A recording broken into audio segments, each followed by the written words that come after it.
Hello, the title of this presentation is Quality of Life Outcomes in Older Individuals with Integumentary Disorders. My name is Samantha Barker. My co-authors for this paper are Curtis Bean Coney, Elizabeth Simpson, Alexander Beljovsky, Joe Zhao, and Michael Ross.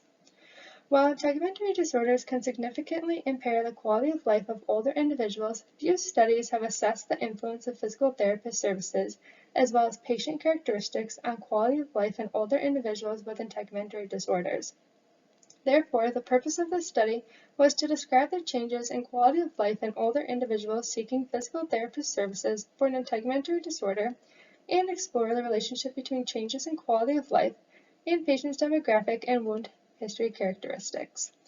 This study included 58 consecutive older individuals referred to a physical therapist for the treatment of an integumentary disorder. The mean age of participants was 63 years. The majority of individuals were being treated for a venous leg ulcer or surgical traumatic wound.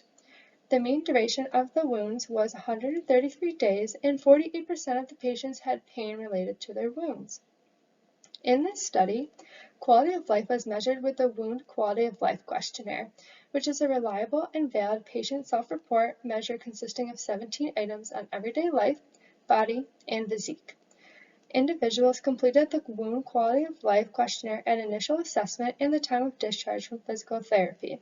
Wound Quality of Life Questionnaire scores can range from 0 to 100, with higher scores indicating lower quality of life. The pattern and magnitude of outcomes for individuals with integumentary disorders were estimated by computing effect sizes for the Wound Quality of Life Questionnaire. For the purpose of this study, a positive outcome was defined as an effect size greater than or equal to 0.51, and a negative outcome was defined as an effect size of less than or equal to 0.5. Outcomes according to demographic and wound history characteristics were compared using odds ratio with 95% confidence intervals. As you can see in the table, it shows the number of individuals who had either a positive or negative outcome, and we evaluated many different factors that could potentially influence the outcome. Wound questionnaire scores at the time of initial assessment and the time of discharge from physical therapy were on average 38 and 20 respectively, while the mean effect size for the Wound Quality of Life Questionnaire was 0.77.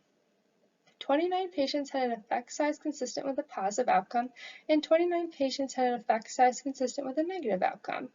As you can see in the table, patients with venous leg ulcers, as well as those that achieved full wound closure, had a significantly decreased likelihood of a negative outcome, since the 95% confidence interval for the odds ratio for those variables did not include 1.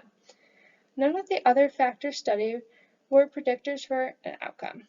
Additionally, those patients with a negative outcome had a significantly longer course of care. The image on the poster shows a patient's venous leg ulcer prior to and following intervention that achieved full closure. This is an example of a patient that achieved a positive outcome in this study. In conclusion, the results of this study suggest that integumentary disorders can have a substantial impact on an older individual's quality of life. The amount of clinical change and quality of life differed substantially for the individuals in this study. A greater awareness of the factors that influence quality of life could assist clinicians in planning interventions and developing prognoses for older individuals with an integumentary disorder. This is especially relevant for older patients with a chance for a less than optimal outcome with physical therapy services, so they can be referred for management that enhances their chance for a positive outcome. We would like to thank the Network and Aging of Western New York for a chance to present our work. Thank you so much.